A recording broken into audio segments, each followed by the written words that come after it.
Hello students, very warm welcome to the online platform of success tree. मैं देवेंद्र सिद्धू आप सभी का स्वागत करता हूं हमारे 10 मिनट शो पर। बच्चों, आज का टॉपिक हमारा रहने वाला है शेड्यूल्स ऑफ द कॉन्स्टिट्यूशन। हमारे भारत में, हमारे संविधान में कितने शेड्यूल्स हैं, ओरिजिनली कितने थे, आज कितने हैं, हर एक शेड्यूल में क्या क्या टॉपिक्स गिवन हैं, और लास्ट में बच्चे उसकी ट्रिक भी आपको समझा के जाऊंगा कि कैसे आप उसको आसानी से याद कर सकते हैं। Schedules of the constitution, time बिल्कुल नहीं वेस्ट करेंगे, सीधा चलते हैं। ओरिजिनली जब हमारा कॉन्स्टिट्यूशन बना था बच्चे, तब हमारे पास सिर्फ 8 शेड्यूल थे। बट आज की डेट में कितने बच्चे? आज हमारे पास हैं टोटल 12 शेड्यूल, यानी कि 4 शेड्यूल बाद में ऐड हुए, तो वो अलग अलग अमेंडमेंट्स भी आपको याद करनी पड़ेंगी, तो टेंशन लेने वाली कोई बात नहीं। पहले शेड्यूल में क्या गिवन है बच्चे?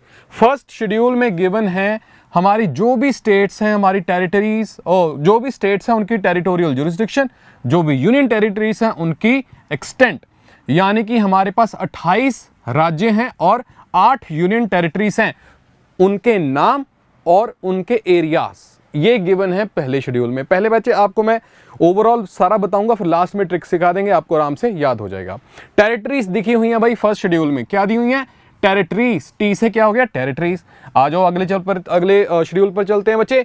सेकंड शेड्यूल में क्या गिवन है बच्चे कि ये जो सारी पर्सनैलिटीज हैं, जो बड़े बड़े डिग्नेटरीज हैं, प्रेसिडेंट है, गवर्नर है, स्पीकर है लोकसभा के, deputy speaker, chairman, deputy chairman Rajya Sabha के, लेजिस्लेटिव असेंबलीज के स्पीकर, डिप्टी स्पीकर, काउंसिल्स के चेयरमैन और वाइस चेयरपर्सन, जजेस of the supreme court, high court के जजेस, और controller and auditor general of India, ये जो 9 पर्सनैलिटीज हैं, डिग्नेटरीज, सेकंड शेड्यूल में दिया गया है बच्चे, इनको कितना एमोल्यूमेंट्स, पैसे दिए जाएंगे, इनको कितनी अलाउंसेस होंगी, कितनी प्रिविलेजेस होंगी। सेकंड शेड्यूल में इन सभी पर्सनैलिटीज के बारे में लिखा गया है, उनके एमोल्यूमेंट्स। ई पहला टी था, यानी कि अब क्या हो गया? ई। लो जी, ठीक है जी।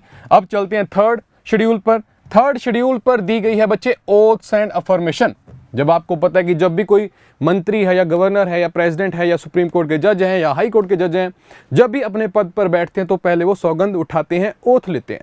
तो ओथ और अफर्मेशन थर्ड शेड्यूल में गिवन है। ये सारी पर्सनालिटीज की बच्चे देखो, ये सारे डिग्नेटरीज, यूनियन मिनिस्टर, पार्लियामेंट का कैंडिडेट, एमपी, जज, controller auditor general of India, state minister के सारे सेम टू सेम जैसा हमने सेंटर लेवल पर किया। यानी कि थर्ड शेड्यूल में ओथ और अफर्मेशन गिवन है, यानी कि पहले टी टेरिटरी था, फिर एमोल्यूमेंट्स था, फिर आ गया अफर्मेशन। क्या आ गया?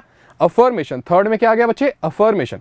चौथे शेड्यूल में क्या गिवन है भाई? थर्ड शेड्यूल में गिवन है allocation of seats in the Rajya Sabha. आपको पता है कि हमारे पार्लियामेंट में 2 सदन रहते हैं बच्चे, लोकसभा रहता है, राज्यसभा रहता है।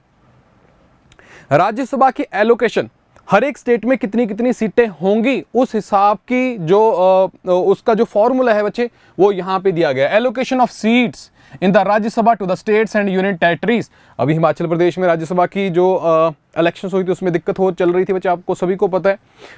फोर्थ शेड्यूल में दिया जाता है बच्चे राज्यसभा का एलोकेशन ऑफ सीट्स, यानी कि टेरिटरी, EAR, यानी कि टेरिटरीज, एमोल्यूमेंट्स, अफर्मेशन, राज्यसभा। ट्रिक साथ साथ चल रही है। 5वें शेड्यूल में क्या है? 5th शेड्यूल में है भाई वो सारे प्रोविजंस जो कि रिलेटेड हैं शेड्यूल एरियाज और शेड्यूल ट्राइब्स के एडमिनिस्ट्रेशन और कंट्रोल के बारे में। सारे शेड्यूल एरियाज और शेड्यूल ट्राइब्स जो हमारे भारत में हैं, उनको कैसे एडमिनिस्टर करना, उसको कैसे कंट्रोल करना है, ये 5वें शेड्यूल में गिवन है। यानी कि शेड्यूल एरियाज हैं भाई 5वें में, यानी कि TERS, एस माने शेड्यूल ट्राइब। लो जी, 6वें शेड्यूल में क्या है? 6वें शेड्यूल में बच्चे ये 4 राज्यों के एडमिनिस्ट्रेशन की बात हो रही है। इसमें ओवरऑल सारे राज्य हैं, उनके शेड्यूल एरिया, शेड्यूल ट्राइब्स की एडमिनिस्ट्रेशन। यहां पे सिर्फ असम, मेघालय, त्रिपुरा और मिजोरम, 6ठे शेड्यूल में सिर्फ ये 4 स्टेटों की ट्राइबल एरियाज की एडमिनिस्ट्रेशन की बात हुई है बच्चे। तो आपको याद रखना है ये वाला। और इसको कैसे हम याद कर सकते हैं? इसका ट्रिक है बच्चे, ATM square, Assam, Tripura, Meghalaya, Mizoram, ATM square. ठीक है जी, यानी कि 6ठा शेड्यूल, तो आपको याद रखना है इसके बारे में।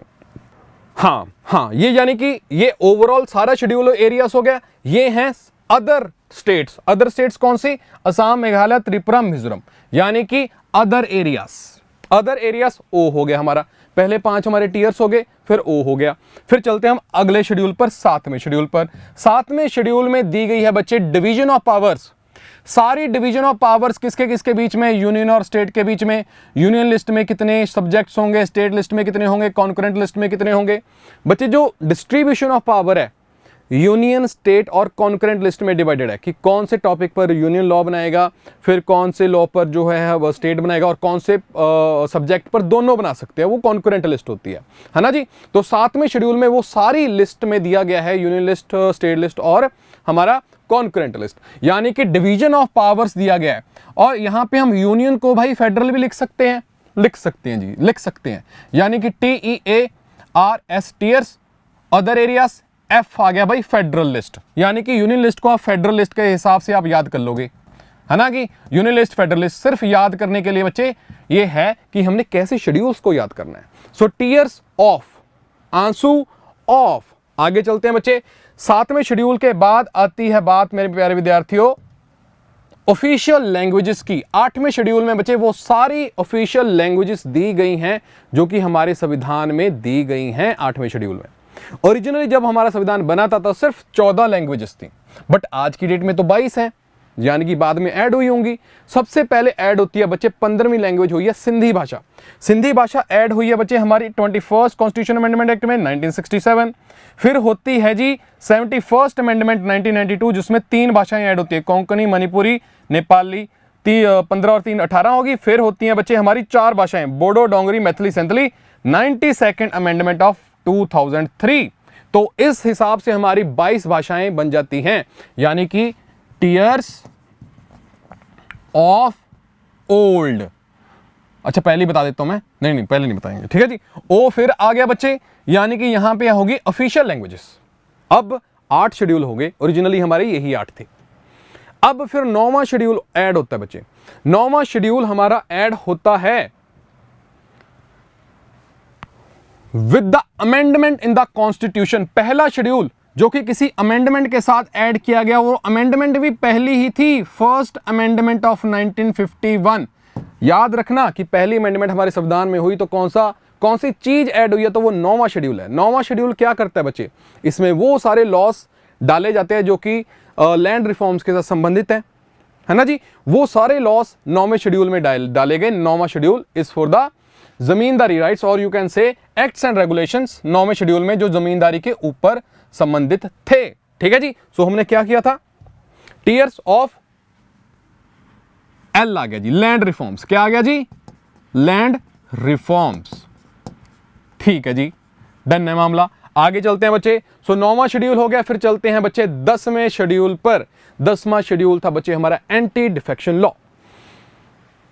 एमएलएस की, एमपीस की जो हॉर्स ट्रेडिंग होती है, जो पार्टीज एक दूसरे के एमपीस को खरीदती हैं, है ना, जब भी इलेक्शंस आते हैं, उस अया राम गया राम वाली प्रथा को खत्म करने के लिए बच्चों एक 10वां शेड्यूल ऐड किया गया था एंटी डिफेक्शन लॉ का। क्या किया गया था, एंटी डिफेक्शन लॉ।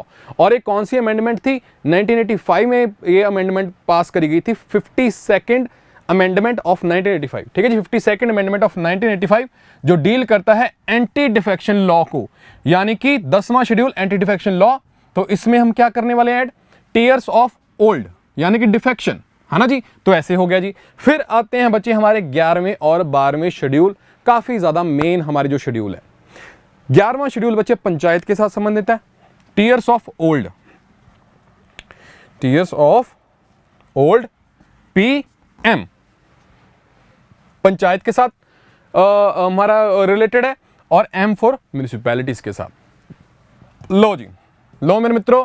सो 11वां शेड्यूल बच्चे हमारा है जो डील करता है पंचायत के साथ, और इसमें है 29 मैटर्स, और 73rd अमेंडमेंट ऑफ 1992 में पास की गई। 12वां शेड्यूल है बच्चे हमारा म्युनिसिपैलिटीज का, इसमें है 18 मैटर, और 74th अमेंडमेंट ऑफ 1992 में इसको पास किया गया।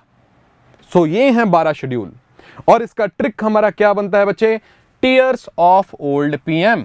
बस टीयर्स ऑफ ओल्ड PM याद किया तो आपके सारे 12 के 12 शेड्यूल आपको याद हो जाएंगे मेरे मित्रों। देखो जी, शेड्यूल 1 T टेरिटरीज, ठीक है जी। T से फिर शेड्यूल नंबर 2 E अमोल्यूमेंट्स आ गई, अमोल्यूमेंट्स हो गई, हमारे अलाउंसेस हो गए। A4 आ गया अफर्मेशन, यानी कि ओथ्स और अफर्मेशन एक ही बात है। फिर आ गया R, चौथा शेड्यूल राज्यसभा की सीटें। फिर आता है S शेड्यूल एरियाज। फिर आता है ओ शेड्यूल 6 यानी कि अदर शेड्यूल एरियाज, फिर आता है एफ शेड्यूल 7 फेडरल और स्ट्रक्चर, ये 3 लिस्ट है हमारा। फिर आता है बच्चे ओ शेड्यूल 8 यानी कि ऑफिशियल लैंग्वेजेस, एल यानी कि लैंड रिफॉर्म्स, 10 शेड्यूल यानी कि D defection, and P is for panchayat and M is for municipalities.